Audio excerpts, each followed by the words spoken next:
Pledge season. Pledge season. You know, we always talk about the Christian year, the high moments, the Easter, the Christmas.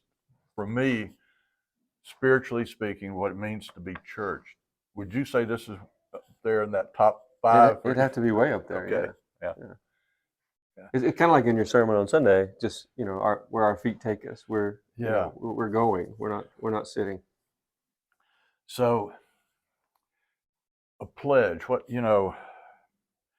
it's a promise, and that's a strong. I think about when a human being, for God and the sight of all these friends that were yoked together as a church. Think about it.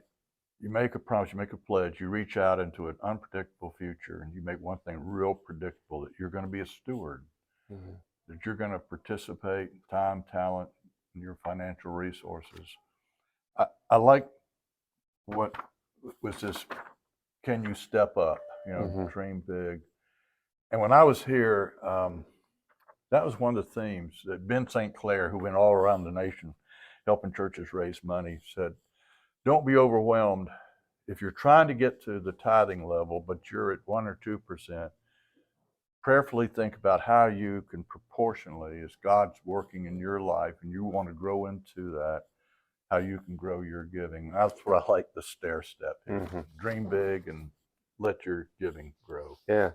And it doesn't really matter what level you're at. I mean, I think a lot of times we think, I don't have a whole lot to give. And that can be really frustrating because we want to give and be generous, and especially when there's somebody in need. And Shane Claiborne tells a story about seeing Jesus in different places, and they're taking up the offering one Sunday, and one of the homeless friends comes forward and he puts a pack of cigarettes in the offering plate because that's all he had. But he so badly wanted to give and to help, and that was the gift. And I believe God honors that. Whatever we can bring, however much, however little. Start with that.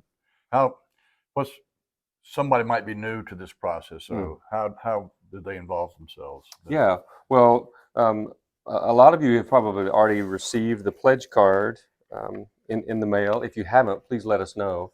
And if you give us your mailing address, we can send you one of the pledge cards that enables you to indicate the gift or the promise that you would like to make. We have them on Sunday mornings. We'll have them this Sunday if you haven't gotten one and you would like to go ahead and get one. They're also here in the front office. So swing by the church at any point.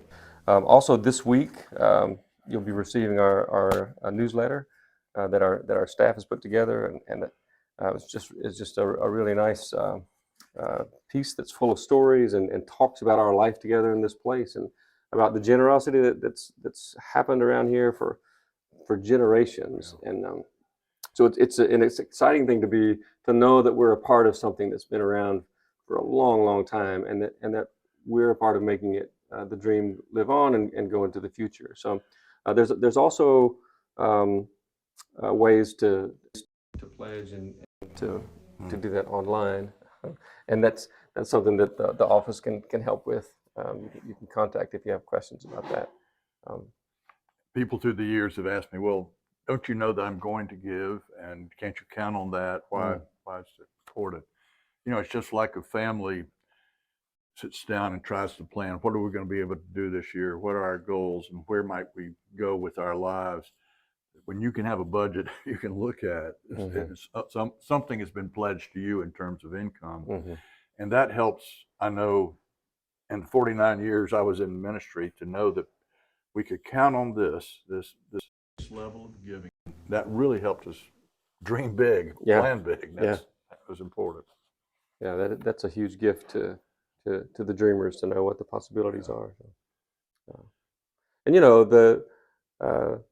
we don't give to receive, but I know in my life experience, when I give and live generously, it enlarges my soul. The joy that comes from giving is pretty awesome. So we want to invite you into that. Thank you. Yeah.